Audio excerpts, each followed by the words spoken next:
ശബരിമല സ്വർണ്ണക്കൊള്ളയിൽ തന്ത്രി കണ്ഠരര് രാജീവർക്ക് ജാമ്യം നൽകിയ കൊല്ലം വിജിലൻസ് കോടതി ഉത്തരവിലെ പല പരാമർശങ്ങളുമാണ് ഇപ്പോൾ വിവാദമാകുന്നത്.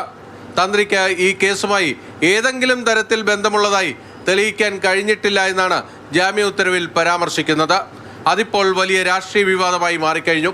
സർക്കാരിനെതിരെ കോൺഗ്രസും BJPയും ആഞ്ഞടിക്കുകയാണ്. തന്ത്രിയുടെ അറസ്റ്റ് എന്തിനു വേണ്ടിയായിരുന്നു എന്ന ചോദ്യമാണ് അവർ ഉന്നയിക്കുന്നത്. ഇതിനിടയിലാണ് പ്രതിരോധത്തിലായ SIT ആ പരാമർശങ്ങൾ നീക്കം ചെയ്യാൻ ഹൈക്കോടതിയെ സമീപിക്കുന്ന കാര്യം ഗൗരവമായി ആലോചിക്കുന്നത്. എന്തായാലും തന്ത്രിയുടെ ജാമ്യം സർക്കാരിനെ പിടിച്ചുലയ്ക്കുമെന്ന കാര്യം തീർച്ചയാണ്.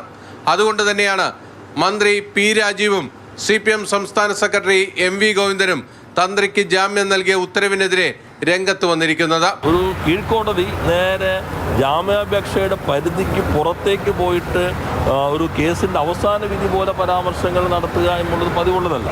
സുപ്രീം കോടതിക്ക് നടത്താം.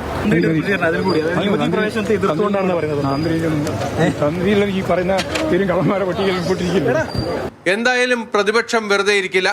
വരും ദിവസങ്ങളിലും അവർ തന്ത്രി കണ്ഠരര് രാജീവരെ എന്തിനു കുടുക്കിയെന്ന ചോദ്യവുമായി സർക്കാരിന് മേൽ ആഞ്ഞടിക്കാൻ തന്നെയാണ് സാധ്യത. കാരണം ശബരിമല വിഷയം വരുന്ന നിയമസഭാ തെരഞ്ഞെടുപ്പിൽ കത്തിച്ചു നിർത്തുകയാണ് കോൺഗ്രസിന്റെയും BJPയുടെയും ലക്ഷ്യം. കൊച്ചിയിൽ നിന്നും ബിനിൽ, മാതൃഭൂമി ന്യൂസ്.